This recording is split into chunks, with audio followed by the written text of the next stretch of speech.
A weirdly common problem in Final Fantasy XIV, possibly especially because of the age of the game combined with the amount of changes the game has got over the years, is that some players will claim that something is true without ever checking if it actually is. Either because they assumed it is the way they think, or because it was like that at some point. Welcome to Final Fantasy XIV Mythbusters, where I and my friends highlight the odd claims and misconceptions players make, and test them to see whether they are true or not, while also explaining how you can test it yourself so you can learn how to science stuff in Final Fantasy XIV. Number 1. Boss gauges that gradually fill in intermissions do more damage the closer to full they are. True. At least sometimes. You know how when the boss leaves the arena and then you have to deal with some ads or some other mechanic, and while it happens the boss is charging a big attack. If the bar completely fills, the mechanic just ends right then and there and the boss wipes the raid, or deals an enormous amount of damage at the very least. Well, it makes sense that the bar gradually charges to result in a gradually stronger attack. And this kind of claim usually originates from a combination of assumption, and the initial bias of assuming it works that way makes you more likely to pay attention to how much damage the attack actually does when the bar is close to full, and much less when it isn't, further building this assumption. Now, you might be thinking, are you suggesting it doesn't work that way because you just said the claim was true? And indeed, what I'm getting at is that the simple fact that it is so easy to assume it works this way makes it equally very common for other players to assume the exact opposite without checking. Surely it always does that much damage.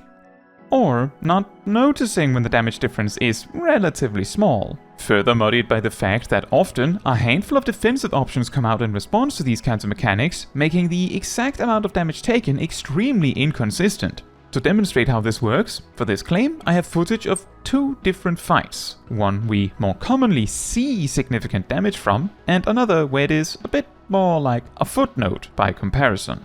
First, we have Titania. Now, these tests are unsynced. The important part is the relative damage difference, not the exact damage amount. But you can see here when the gauge is at only 14, I as the tank take around 5000 damage, where everyone else takes varying values around 9000. When instead the gauge is at 82, you can see that I take closer to 8000 damage, where most everyone else takes give or take 13,000, like around 50% more damage taken. For both tests, we have no defensive cooldowns and no barriers, specifically so that it is abundantly clear how much damage you take. By random chance, we also have a nice variety of jobs that have different defense amounts, but that isn't important. We can see there is a clear difference. For the second example, we travel to Hell's Lid. In this first test, Divine Cataract deals an astounding 300 damage at a gauge value of 13. For the second test, Divine Cataract deals 6600 damage when the gauge is at 94. 22 times more damage. An interesting detail about this mechanic is also that it does not in fact one-shot you if you fail the check, it just hurts a lot. The reason why, despite me showing 2 examples of this claim being true, that I only say sometimes, is because boss mechanics are weird. It is perfectly possible that I simply found 2 bosses that both have this feature where the increasing gauge equals more damage, and the rest of the cast of the bosses with this mechanic don't do that. As such, instead of claiming that it is true in all situations, I will say that it is at the very least true sometimes. So you would have to check each individual mechanic to be sure. And because of the quantity of bosses in the game, it would be very tedious for me to check every single one. And also very sad if I did, only to find every single one works this way. Number 2. Angra Mainyu of the World of Darkness. Does it actually check your level, or is it just counting people? Angra Mainyu is one of the weirdest bosses in Final Fantasy XIV, at least in my opinion. Its double vision appears to do a flat 1 damage the first time, then several thousand damage the second time, leading to a building burst of damage. But it is unique damage, which tends to ignore damage reduction. It has several ways to apply instant kill mechanics to you, including the Quart of the Arena that stops and kills everyone at a certain point if you ignore the hourglasses, or after some time standing at a spot if you do kill them. And of course, it has the doom applied to you if you look at the gaze. It is removed by standing on the glowing platform if you're curious. But no, none of these mechanics are actually what this question is about. There are two particular mechanics that are very weird. Level 100 Flare and level 150 Death. Let's start with the first one. Level 100 Flare roots one person to the floor, produces a circle around them, and anyone within the circle is counted. The way it is supposed to work is that if the combined level of the players inside the circle adds up to a multiple of 100, then it explodes for massive damage to those inside. Given that it is a level 50 raid, this means that if there is an even number of players inside, they all take massive damage. If there isn't the correct number inside, then nothing happens and the spell resolves with no effect. Similarly, level 150 Death roots a player and produces a circle with which everyone inside it is counted. If the combined level of everyone inside adds up to a multiple of 150, then everyone inside dies. Once again, it is a level 50 raid, so it just means a multiple of 3. So the question here is Angra Mainyu coded to just count players, or does it actually check your level and add them together? When it was initially created, it would make no difference, obviously. However, with Dawn Trail, we will reach level 100, which would suggest that level 100 Flare could strike with just one person. And hilariously, if they count levels, level 150 Death would once again strike on 3 targets. So, for the test, you can see I brought more friends than needed, which is related to a later test. We are also going unsynced, so most of us are level 90 and not 50. The ones with the markers are the ones who are directly making sure everything goes as planned. Let me go over the entire process. It turns out that Angra Mainyu engages some of these mechanics based on HP percentage, which is why you see me smacking away at it carefully. With that, the strategy is, if someone is affected by level 100 Flare, then player 1, that's me, will enter the circle and everyone else leaves. If I am the one rooted, then player 2, that's Cradle, runs in instead. This leads to precisely 2 players, which would work if level 100 Flare only counts players. If it counts actual levels, we would actually need exactly 10 or 20 players for it to activate. However, given that we do know that it activates synced on an even number of players, we can assume that if it doesn't do that when we're level 90, then either the spell is completely broken, or it counts levels. As you can see here, nothing happens, so we will conclude from this that it counts levels, which is very fascinating.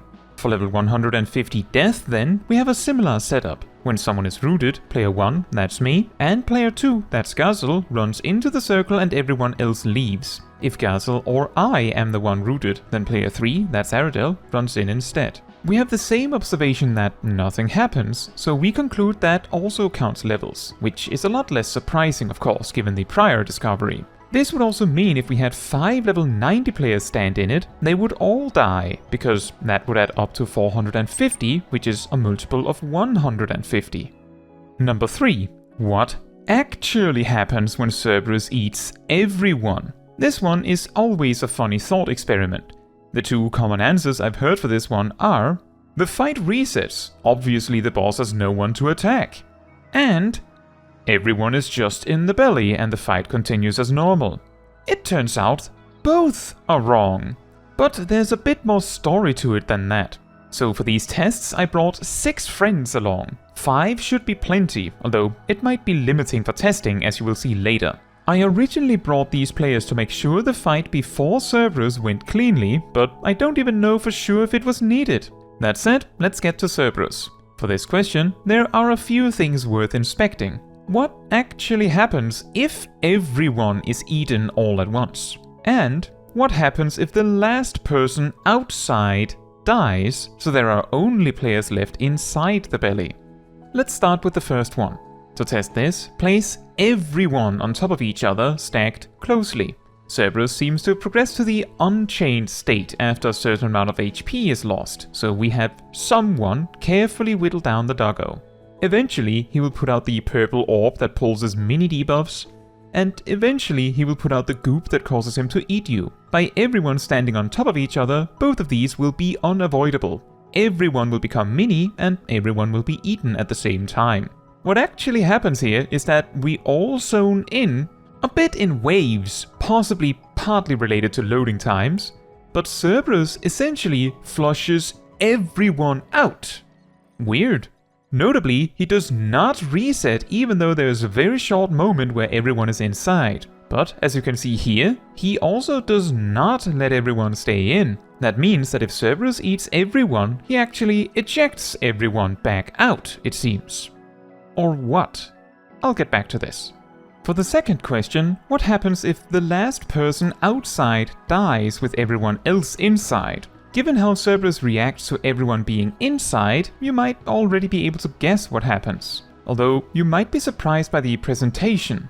Cerberus is going to eject people long before you have a chance to actually kill the last person outside. This of course means that there is something else causing Cerberus to reset his bells, as Girahim Naomi put it. The answer to that is that it appears that Cerberus will eject players until at least 5 alive players are outside. Why 5? I couldn't possibly tell you. In fact, it appears that if Cerberus has exactly the number of players he desires to have inside, he is even willing to ignore extra offerings. But this does mean that if you are exactly at the amount he allows and someone outside dies, then he will eject everyone inside at once. You can see this happen here, where we have 2 players inside, meaning 5 outside. The instant that I die, both of the players inside get ejected, after being allowed to stay in there for ages. The one thing I'm not 100% certain about is whether the 5-player count is influenced by the group size. I doubt it, because 5 seems so random for a 7-man group, but I did want to put it forward that maybe there's a change if you brought 24. With that said, to conclude on this question and myth, what actually happens if Cerberus eats everyone? He gets a very upset stomach is what he gets. The fight does not reset, and everyone is promptly ejected back outside. This also happens if most of the raid is eaten, removing the need to answer the question of what if the last person outside dies? Because obviously, Cerberus just ejects people there too. With that, do you know some myths or claims you've seen or heard that you would like to have tested? Or maybe you would like to add something to a previous myth or claim I've approached? Whatever the case, I would love to hear about it in the comments. Remember also that there is a whole playlist of myth busting that you can enjoy if you like. Now, that is all for this video. Thank you so much for watching. If you would like to support me and my channel more directly, you can become a member like these wonderful people here. You can also alternatively support me through Ko-Fi, link in the description.